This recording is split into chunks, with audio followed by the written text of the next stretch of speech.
Well, those early morning thunderstorms did cause some flash flooding for areas across central Alabama, and that once again forced people from their homes in one city. WIAT 42 News reporter Nick Goulas joins us from the Lakeshore Garden Apartments with a look at what residents woke up to earlier on this morning. Nick.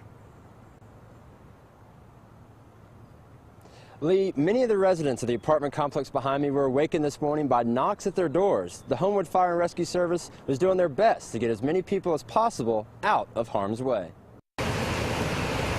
Early morning rain had the waters of Shades Creek rushing downstream, overflowing its banks and threatening Lakeshore Garden Apartments again. I've gone door to door to let people know that the water's rising and that we're concerned about the possibility of flooding and protect their vehicles and themselves. Well, we're in the flood area again. This is the second time that's going to be worse than the last year because that happened in April 2014.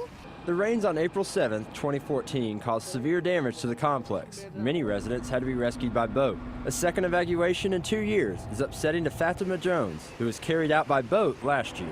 Because nobody did anything for the creek and they were supposed to, and they told us they will, and they renovated the bottom, so I know people moved in. While this isn't a common occurrence, Jones would still like to see something done to protect the apartments. It's time. I mean, it's way over time, especially you have families, you have people with children. So the trauma and all the losses. It doesn't happen every day, so I think it's just an occurrence that happens when we have a lot of rainfall in a very short length of time. Despite the threat of losing everything once again, some residents are still looking on the bright side. It's supposed it has to be happy day, but anyway, we're happy. We're happy because we get out on time. Right.